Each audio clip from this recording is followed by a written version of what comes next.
আমার মালকিন প্রায় ৪০ বছর বয়সী ছিলেন, কিন্তু মনে হচ্ছিল তিনি এখনও যুবতী এবং কুমারী। আমি প্রতি রাতে আমার মালকিনের মালিশ করতাম এবং এতে আমারও আনন্দ হতো।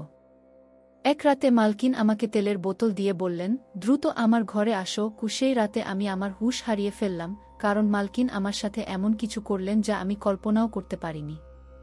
মালকিন বিধবা ছিলেন, কিন্তু তার রূপলাবণ্য দেখে তা মোটেও বোঝা যাচ্ছিল না। আজও মালকিন খুব সুন্দর দেখাচ্ছিলেন। তিনি গোলাপি রঙের পোশাক পরেছিলেন এবং খুব ভালো মেকআপ করেছিলেন। তিনি আরামে বিছানায় শুয়ে লাট দেখছিলেন। আমি কাছে গিয়ে তাকে নমস্কার করলাম। তখন মালকিন আমার মুখ ধরে আমার কপালে হাত বুলিয়ে বললেন, তুমি তো খুব যুবক হয়ে গেছ, কত সুন্দর শরীর পেয়েছ। ঠিক আছে, তুমি এখানে আমার জন্য আছ। তোমার মা তোমার যৌবনের খেয়াল রাখে না। তুমি আমার কাছে এসেছ না? আমি তোমাকে যৌবনের সব পাঠ শেখাব। এসো, এখানে আমার সাথে বসো। মালকিন তার পায়ের দিকে ইশারা করে বললেন, আমার পা দাবাও। এটা শুনে আমি লজ্জা পেলাম। কোনো অপরিচিত নারীর পায়ের কাছে বসে তার পা দাবানো আমার জন্য খুবই লজ্জার ছিল। আমি ভেবেছিলাম তিনি ঘরের কাজ করবেন, কিন্তু তিনি আমাকে তার পায়ের উপর দাঁড় করালেন এবং তার পা আমার কোলে রাখলেন। যদিও আমি এমনটা করতে চাইনি, তবুও আমি ধীরে ধীরে তার পা দাবানো শুরু করলাম, কারণ আমার মা আমাকে পাঠিয়েছিলেন মালকিনকে খুশি রাখতে। যদি তুমি মালকিনকে খুশি রাখো, তাহলে তিনি তোমাকে খুব ভালো বেতন দেবেন, মা জোর দিয়ে বলেছিলেন। এই চাকরি কখনো ছাড়বে না, তাই আমি আমার মালকিনের প্রতিটি আদেশ মেনে চলতাম। কিন্তু আমি জানতাম না মালকিন আমাকে কোনো উদ্দেশ্যে ডেকেছিলেন। আমি অনেকক্ষণ ধরে মালকিনের পা দাবাতে থাকলাম। তখন মালকিন বললেন, আমি গ্লাসে তেলের বোতল রেখেছি। আমি তা তুলে নিলাম এবং মালকিনের কাছে গেলাম। তিনি শুয়ে পড়লেন এবং বললেন, এসো, আমার পিঠের মালিশ করো। আমার পিঠে খুব তীব্র ব্যথা হচ্ছে। এটা শুনে আমি লজ্জায় লাল হয়ে গেলাম। আমার জন্য আমার মালকিনের মালিশ করা অত্যন্ত লজ্জাজনক ছিল। কিন্তু মালকিন তো আমার মুখ না দেখেই নিজেকে সুন্দর করে নিয়েছিলেন। আর তখন আমাকে বাধ্য হয়ে মালকিনের পিঠে তেল দিয়ে মালিশ করতে হলো। আমি এখানে ১ ঘন্টা ধরেছিলাম, আর সেই ১ ঘন্টায় আমার ধৈর্যের সব সীমা পার হয়ে গেল। মালকিন আমাকে ডেকেছিলেন এই দেখার জন্য যে জিনিসগুলো কিভাবে চলছে। তিনি যে কোনো নারীর সাথে এমন করতে পারতেন। মালকিনকে আমি খুব নির্লজ্জ এবং বেহাজা মনে হলো, আর আমার পক্ষে এখন এখানে আর বেশি সময় থাকা সম্ভব ছিল না। আমি ভেবেছিলাম আমি ফিরে যাব এবং আমার মাকে স্পষ্ট বলে দেব যে আমি এমন নারীর জন্য কাজ করতে পারব না। কিন্তু দীর্ঘ মালিশের পর আমি ক্লান্ত হয়ে পড়লাম। তখন মালকিন বালিশের নিচ থেকে ০০০ টাকার নোট বের করে আমার হাতে রাখলেন এবং বললেন, সাবাস, তোমার হাতে বড় জাদু আছে। তুমি আমার সব পিঠের ব্যথা দূর করে দিয়েছ। এটা ০০০ টাকা পেয়ে আমি অবাক হলাম যে শুধু পা এবং কোমর দাবানোর জন্য এত টাকা পাচ্ছি। আমি সারাদিন কাজ করেও এত টাকা কামাতে পারতাম না। তাই আমি আপাতত এই চাকরি ছাড়ার ইচ্ছা ত্যাগ করলাম, কারণ সেই সময় টাকা আমার প্রাথমিক প্রয়োজন ছিল। মালকিন টাকা দিয়ে বললেন, এখন তোমার ঘরে যাও এবং বিশ্রাম করো। আর রাতে আমার ঘরে এসো। মালকিন যা বললেন তাতে আমি কিছুটা হতবাক হলাম। তিনি আমাকে রাতে তার ঘরে কেন ডাকছেন? কিন্তু আমার জিজ্ঞাসা করার সাহস ছিল না, কারণ মালকিন আবার চোখ বন্ধ করে শুয়ে পড়েছিলেন। তাই আমি তার ঘর থেকে বের হয়ে আমার ঘরে চলে গেলাম। আমাকে দিনরাত এখানেই থাকতে হতো, বাড়ি ফিরে যাওয়ার কোনো প্রয়োজন ছিল না। বাকি সময় আমি সম্পূর্ণ স্বাধীন ছিলাম। সেখানে করার মতো কিছুই ছিল না। বাস্তবে আমি এখানকার খাবার এবং পানীয় উপভোগ করছিলাম। মালিক নিজেই আমাকে বলেছিলেন যে রাতে ফ্রিজ থেকে দুধ বের করে খেতে। তাই রাত হওয়ার সাথে সাথেই আমি দুধ খেয়ে নিলাম। তারপর প্রায় ১-২টার সময় মালকিন আমাকে তার ঘরে ডাকলেন। আমি তার কণ্ঠস্বর শুনে সেখানে পৌঁছানোর চেষ্টা করলাম। যেই আমি আমার মালকিনকে দেখলাম, আমার পায়ের নিচ থেকে মাটি সরে গেল এবং আমি লজ্জায় নিচে তাকিয়ে রইলাম। মালকিন খুব অদ্ভুত পোশাক পরেছিলেন। তিনি বিছানায় শুয়ে বললেন, চলো, তেলের বোতল নিয়ে এসো। আমি তেলের বোতল নিলাম এবং মালকিনের পায়ের কাছে বসে পড়লাম। তখন তিনি হেসে বললেন, আমার পায়ের মালিশ করাও না? আমাকে বলা হয়েছে তুমি খুব ভালো পায়ের মালিশ করো। তুমি পিঠের মালিশও খুব ভালো করেছ। এখন আমাকে অন্য কোথাও মালিশ করাতে হবে কি? এটা বলতে বলতে মালকিন শরারতভরা দৃষ্টিতে আমার দিকে তাকালেন আর দেখলাম এবং আমি ঘামে ভিজে গিয়েছিলাম। মালকিন ছিলেন একজন মধ্যবয়সী মহিলা, যার বয়স প্রায় ৪০ বছর ছিল। কিন্তু সেই বয়সেও তিনি নিজেকে খুব ফিট রাখতেন। তখন মালকিন তার নাইটি কাঁধ থেকে নামিয়ে দিলেন এবং মালিশ করার ইশারা করলেন। যেই আমি তার কাছে পৌঁছালাম, মালকিন কথা বলা শুরু করলেন। প্রথমে আলোতে মজা পাবেন না। আমি মালকিনের দিকে তাকালাম, এক মুহূর্তের জন্য ঘাবড়ে গেলাম। তারপর তিনি হাসলেন এবং তার চোখ বন্ধ করলেন। তিনি বালিশে হেলান দিয়ে বসে গেলেন। আমি চুপচাপ উঠে গেলাম এবং লাইট বন্ধ করে দিলাম। ধীরে ধীরে আমি তার মালিশ করতে শুরু করলাম। মালকিন অদ্ভুত শব্দ করছিলেন, যেন তিনি কতটা আরাম পাচ্ছেন। আর আমি খুব কষ্টে মালিশ করতে পারছিলাম। কিছু সময়ের জন্য এটা আমার একদমই পছন্দ হচ্ছিল না। কিন্তু তারপর আমি এটা নিয়ে ভাবলাম এবং নিজেকে আশ্বস্ত করলাম যে এর বদলে আমি ভালো টাকা পাব। মালকিন আমাকে নির্দেশ দিচ্ছিলেন। আমি আমার আঙুল এভাবে নাড়াচ্ছিলাম, আর মালকিনের কান্নার শব্দ ঘরে গুঞ্জন তুলছিল। ঘণ্টার পর ঘণ্টা আমার আঙুল আমার মালকিনের কোমল, কামুক শরীরে ঘুরছিল। তারপর মালকিন আমাকে ফিরে যাওয়ার অনুমতি দিলেন। যেই আমি তার ঘর থেকে বের হতে যাচ্ছিলাম, মালকিন আমার হাতে 000 টাকার নোট দিলেন। আমার চোখ বিস্ময়ে চওড়া হয়ে গেল।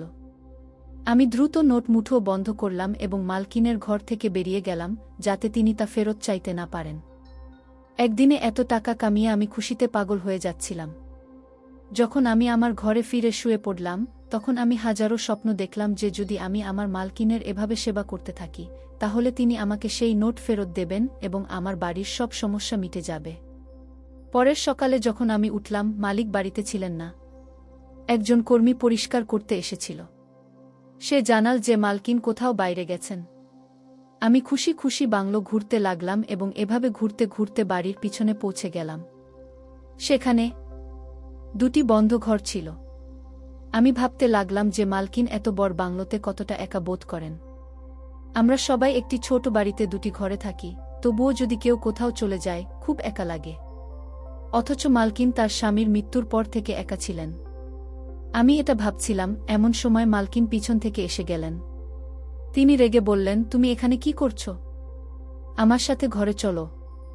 তিনি আমার হাত ধরে আমাকে ঘরে টেনে নিয়ে গেলেন এবং আমাকে তার পাশে বসালেন। তারপর তিনি একটি বডশপার খুললেন এবং তা থেকে বেশ কয়েকটি নতুন জোড়া বের করে আমার সামনে রাখলেন। আমি দেখে অবাক হয়ে গেলাম যে তিনি আমার জন্য সব কাপড় নিয়ে এসেছেন। কিন্তু তার মধ্যে একটি দামি জোড়া ছিল। তিনি আমাকে কাঁধ থেকে ধরে তার সামনে দাঁড় করালেন এবং বললেন, তুমি এই পুরানো কাপড়ে ভালো দেখাচ্ছ না। তুমি আমার জন্য খুব বিশেষ হয়ে গেছ। তাই এখন তুমি এই কাপড় পরো। তারপর মালকিনের কথা মতো আমি সেই দামি কাপড় রাখলাম এবং তার মধ্যে থেকে একটি কাপড়ও নিলাম। তা পরার পর আমি আয়নায় নিজেকে দেখে অবাক হয়ে গেলাম। আমি খুব যুবক এবং সুন্দর দেখাচ্ছিলাম। আমি 7 বছরেরও কম দেখাচ্ছিলাম না। যখন মালকিন আমাকে দেখলেন, তিনি আমার প্রশংসা না করে থাকতে পারলেন না এবং বললেন, দেখো তুমি কত সাহসী দেখাচ্ছ এই কাপড়ে। তোমার পুরুষালী কত স্পষ্ট। এখন তুমি এই কাপড় পরো। আমিও খুব খুশি ছিলাম। আমি মনে মনে মালকিনের কাছে প্রার্থনা করতে লাগলাম। তারপর মালকিন সারা দিন আমাকে কিছু বললেন না। কিন্তু রাতে তিনি আমাকে তার ঘরে ডাকলেন এবং আবার লাইট বন্ধ করে আমাকে মালিশ করতে বললেন। আমি আবার লজ্জা পেতে শুরু করলাম, কারণ আটি অন্য ধরনের নাইটি পরেছিলেন এবং তিনি একদম কেয়ামতের মতো দেখাচ্ছিলেন। এখন মালকিনকে দেখে আমার অনুভূতিও নিয়ন্ত্রণের বাইরে হতে লাগল। লাইট বন্ধ করার পর মালকিন আমাকে আবার পুরো মালিশ দিলেন এবং আমি তার মালিশ করতে থাকলাম। যখন 2 ঘন্টা পরে আমার ছুটি হল, তিনি আমাকে 1000 ও দিলেন এবং আমার হাতে 000 ও দিলেন। সারাদিন এভাবেই চলতে থাকল। কয়েকদিন পর্যন্ত আমি ভাবলাম যে হয়তো মালকিন আমাকে এই কাজের জন্যই রেখেছেন এবং আমি পুরোপুরি সন্তুষ্ট ছিলাম। কিন্তু যখন 20 দিন কেটে গেল, মালকিন আমাকে তার কাছে ডাকলেন এবং কাজ করতে বললেন। আমি এটা শুনে অবাক হয়ে গেলাম। মালকিন বললেন যে তার কাছে কিছু প্রয়োজনীয় জিনিস আছে, তা তোমাকে অন্য শহরে নিয়ে যেতে হবে। আমি বিব্রত হয়ে মালকিনকে বললাম যে আমি কখনো শহরের বাইরে যাইনি, তাহলে আমি আপনার জিনিস কিভাবে পৌঁছে দেব? মালকিন বললেন, আমি তোমাকে একজন ড্রাইভার এবং একটি গাড়ি দেব। তোমাকে শুধু আমার জিনিস এই ঠিকানায় পৌঁছে দিতে হবে। আমি ড্রাইভারকে বিশ্বাস করি না, তাই এটা আমার। এই জন্য আমি আমার চোখ বন্ধ করে তোমার উপর বিশ্বাস করতে পারি। যখন মালিকরা ড্রাইভার এবং গাড়ি দেওয়ার প্রস্তাব দিলেন, তাই এই কাজ আমার জন্য বেশি কঠিন না। আমি রাজি হয়ে গেলাম এবং এই অজুহাতে আরও একটি শহর দেখব।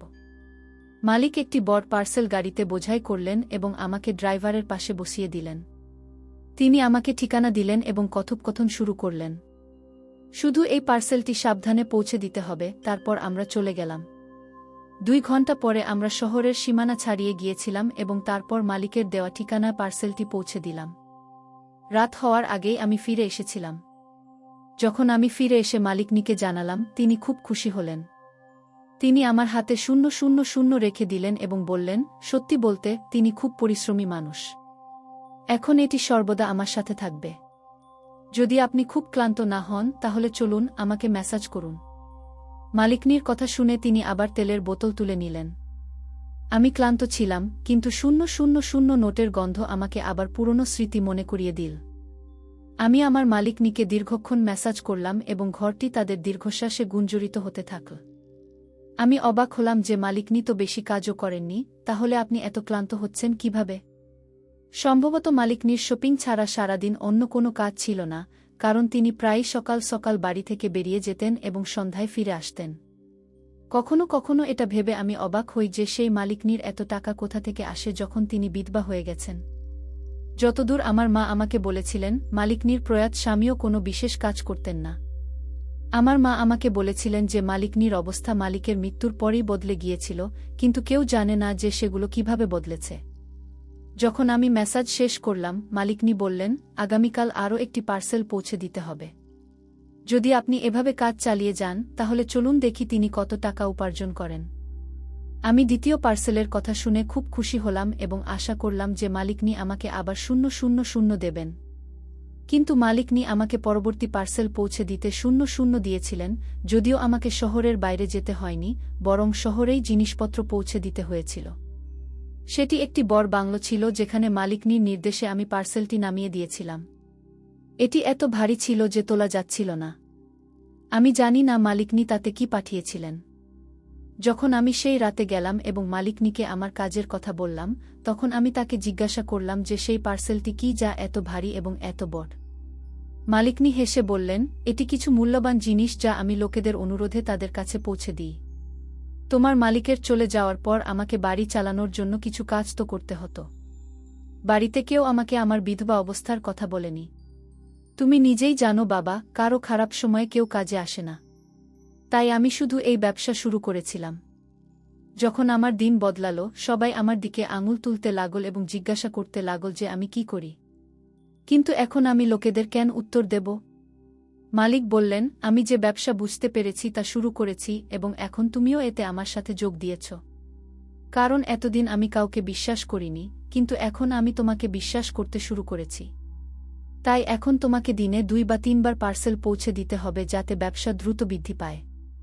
আমি লাভ করলে তোমাকেও অনেক কিছু দেব যাতে তোমার পরিবারের জীবন সহজ হয়। আমি ভালো করেই জানি যে একটি বিধবা কত কষ্ট সহ্য করে।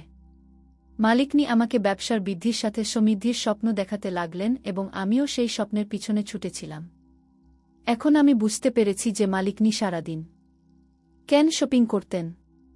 নিশ্চয়ই তিনি তার ব্যবসার জিনিসপত্র নিয়ে যেতেন এবং তারপর তা প্যাক করে আমার কাছে পাঠাতেন। আমার কাজ শুধু সেগুলো পৌঁছে দেওয়া ছিল।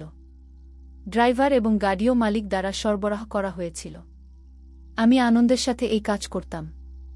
কিছু পার্সেলের জন্য আমি 100,000 পেতাম এবং কিছু কি যাতে প্যাকেজটি নষ্ট না হয়, আমি ড্রাইভারকে গাড়িটি একপাশে পার্ক করতে বললাম এবং তারপর মালিকের নির্দেশ অমান্য করে প্যাকেজটি খুললাম।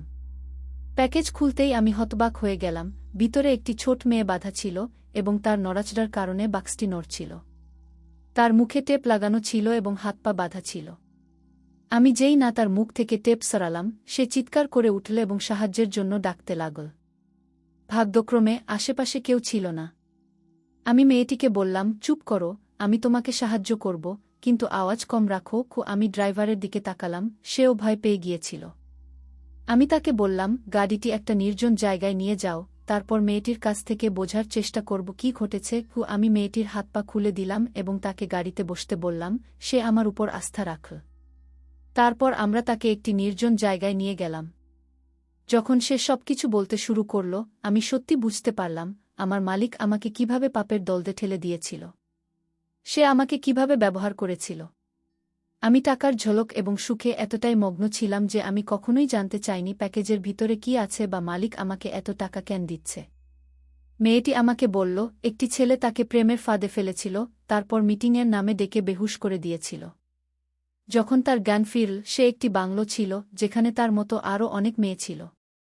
তাদের সামনে একজন মধ্যবয়সী মহিলা দাঁড়িয়েছিল, যে মেয়েটিকে বলেছিল সে তাকে বিক্রি করে দিয়েছে, সে ছেলেটির। সেই মেয়েটিই সব মেয়েদের প্রেমের ফাঁদে ফেলে বাংলো নিয়ে এসেছিল এবং একে একে তাদের সবাইকে বিক্রি করছিল। মেয়েটি এইসব বলতে বলতে কাঁদছিল। সত্য জানতে পেরে আমার গা শিউরে উঠল। আমি প্যাকেজটি আবার বন্ধ করে মেয়েটিকে মুক্ত করে তার বাড়িতে নিয়ে গেলাম এবং মালিকের দেওয়া ঠিকানায় প্যাকেজটি পৌঁছে দিলাম। যখন আমি বাংলো ফিরে গেলাম, আমি মিথ্যা বললাম যে আমি প্যাকেজটি ডেলিভার করে দিয়েছি এবং সে খুব খুশি।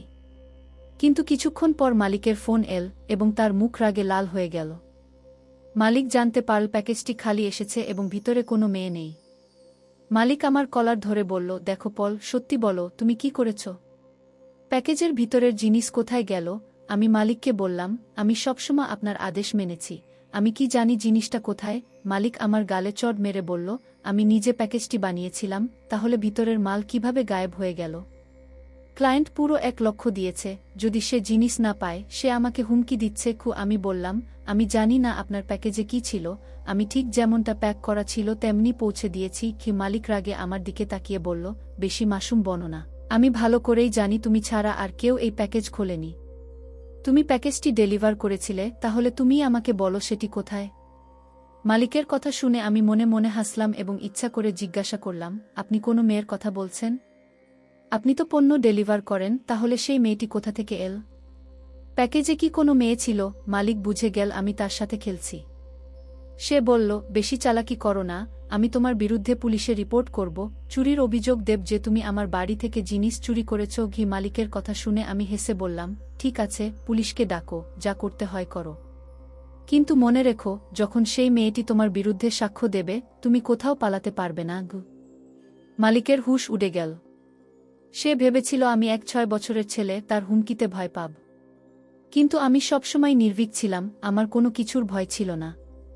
আর ড্রাইভারও আমার পাশে দাঁড়ানোর প্রতিশ্রুতি দিয়েছিল, সেও একজন ভালো মানুষ ছিল, যে অজান্তেই আমার মতো এই পাপে জড়িয়ে পড়েছিল।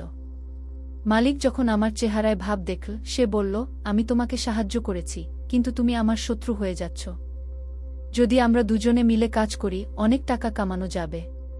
কাজটা তেমন কিছু নয়, একজন চাকর মেয়েদের এক জায়গায় নিয়ে যায়, সেখান থেকে তাদের বেহুশ অবস্থায় প্যাকেজে ভরতে হয়। অ্যানেস্থেশিয়ার প্রভাব সাধারণত 1-2 ঘন্টা থাকে, এবং সে টেরও পায় না যতক্ষণ না মেয়েটি ক্লায়েন্টের কাছে পৌঁছায়। কোনো ঝুঁকি নেই। আমি জানি না কিভাবে এই মেয়েটির জ্ঞান ফিরে এল। আমি সত্য জানতে পেরেছিলাম। আমি মালিককে স্পষ্ট করে আমি বললাম, আমি নিঃসন্দেহে এতিম এবং অসহায়, কিন্তু আমরা পাপের টাকা খেতে পারি না, এটি হারামের টাকা। যদি আমি আগে জানতাম, তাহলে আমি কখনই তোমার দেওয়া টাকা নিতাম না। আমি মালকিনকে বললাম, তোমার এই নোংরা ব্যবসা বন্ধ কর, নইলে আমি পুলিশকে জানাব। আমার কথা শুনে মালকিন আমার মাথায় কোনো শক্ত জিনিস দিয়ে আঘাত করল এবং আমাকে অজ্ঞান করে দিল। যখন আমি জ্ঞান ফিরে পেলাম, তখন বুঝতে পারলাম মালকিন আমাকে বন্দি করে রেখেছে।